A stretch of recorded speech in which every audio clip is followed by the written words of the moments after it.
今回はマスカラ14種を比較していきます。人気のマスカラや新作のマスカラ、前回おすすめだったウォンジョンヨなど14種を厳選しました。比較する項目はこちらの7項目です。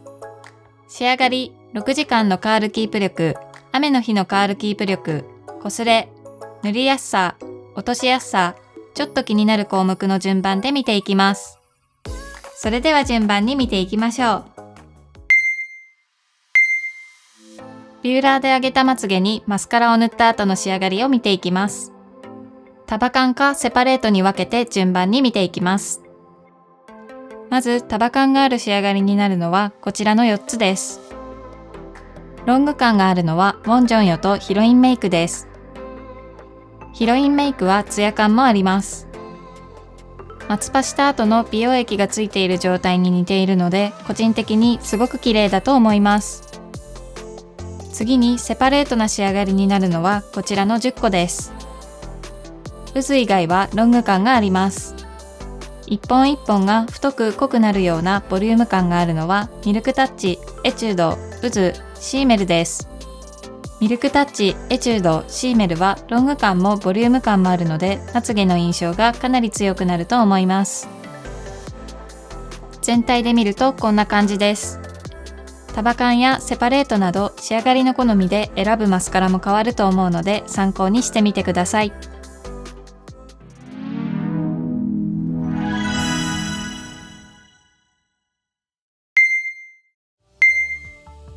すべて同じ角度になるようにビューラーでまつげを上げてマスカラを塗った後に6時間過ごして検証しました。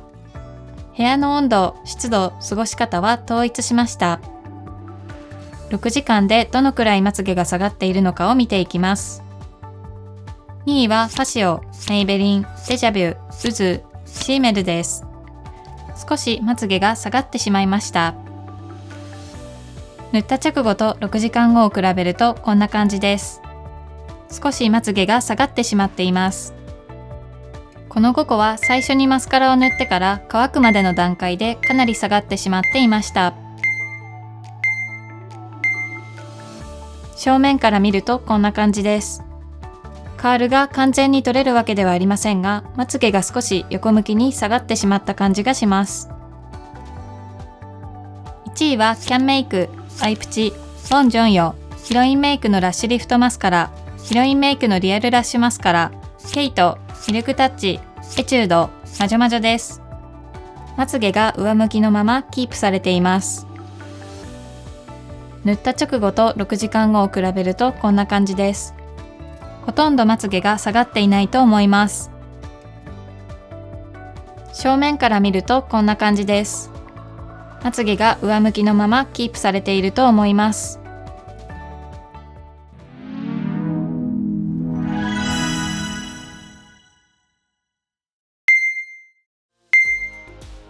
雨の日を想定してこのくらい湿度を高くしたお風呂場で10分間過ごし、どのくらいまつげが下がっているのかを見ていきます。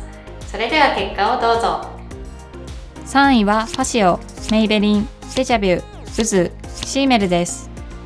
かなりまつげが下がってしまっています。塗った直後と比べるとこんな感じです。かなりまつげが下がってしまっています。正面から見るとこんな感じです。ほんの少ししかカールが残っていません。2位はキャンメイク、アイプチ、ウォンジョンヨ、ヒロインメイクのリアルラッシュマスカラ、ケイト、ミルクタッチです。まつげが少し下がってしまいました。塗った直後と比べるとこんな感じです。少し下がってしまったのがわかります。正面から見るとこんな感じです。まつげが少し横向きに下がってしまった感じがします。1位はヒロインメイクのラッシュリフトマスカラ、エチュード、マジョマジョです。まつげが上向きのままキープされています。塗った直後と比べるとこんな感じです。特にヒロインメイクとマジョマジョはパリパリに固まっているのでキープ力がすごく高く感じました。正面から見るとこんな感じです。かなり上向きのままキープされていると思います。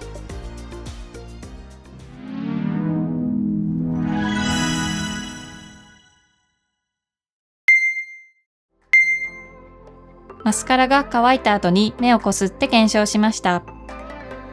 目の周りの汚れとカールの変化を見ていきます。3位はファシオ、メイベリン、デジャビュ、ウズ、シーメルです。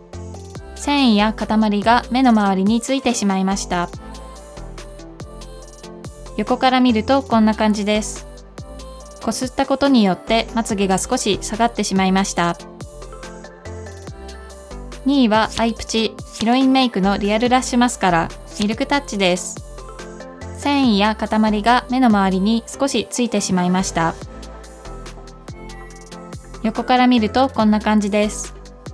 まつげが下がる感じはそんなにありませんでした。1位はキャンメイクウォンジョンヨヒロインメイクのラッシュリフトマスカラケイトエチュードマジョマジョです。こすっても目の周りが汚れることはありませんでした。横から見るとこんな感じです。まつげもほとんど下がっていません。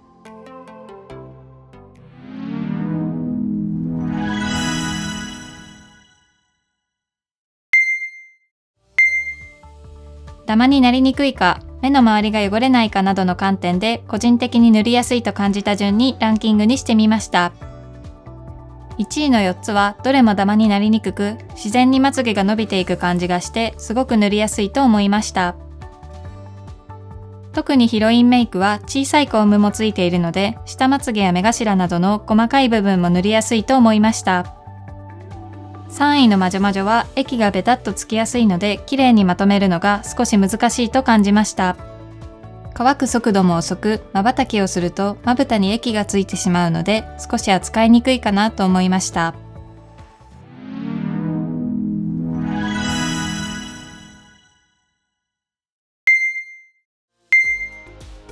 公式が推奨している落とし方でマスカラが落ちるかどうかを検証しました。まずはお湯落ちのマスカラを見ていきます。お湯でふやかして洗い流しただけですが、ウォンジョンヨ以外はかなり綺麗に落ちていると思います。ウォンジョンヨは何を使ったら落ちるのかを調べたところ、クレンジングを使わないと綺麗に落とすことができませんでした。次はお湯プラス洗顔落ちのマスカラを見ていきます。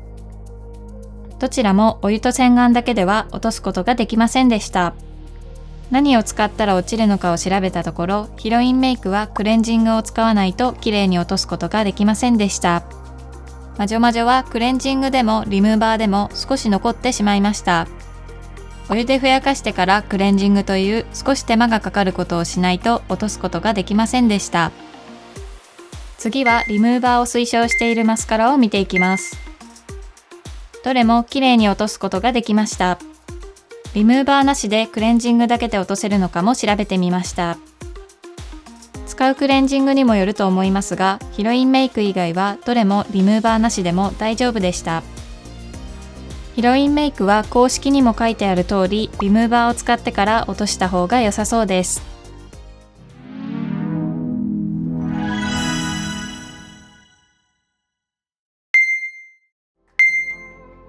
ちょっと気になる項目として、ブラシ、液、その他個別の特徴をまとめました。ブラシの形はそれぞれこんな感じでした。コームタイプは束感まつげになりやすく、ブラシタイプはセパレートなまつげになりやすくなります。マスカラの液はそれぞれこんな感じでした。繊維が取れるのが気になる方などは参考にしてみてください。その他の特徴としてキャンメイクはステンレス製なので金属アレルギーの方は注意が必要です。ヒロインメイクのラッシュリフトマスカラは限定販売なのでもしかしたら売っていないこともあるかもしれないです。私のおすすめはヒロインメイクのラッシュリフトマスカラです。自然なロング感でツヤ感のある仕上がりが個人的にすごく好みでした。綺麗な束感を作るときは指やピンセットなどで整えると思うのですが、ヒロインメイクはマスカラを塗っただけで綺麗な束感にすることができます。時間が経ってもまつげが下がらないのはもちろんのこと、湿気にも強くて雨の日でも安心だなと思いました。最後まで見ていただいてありがとうございました。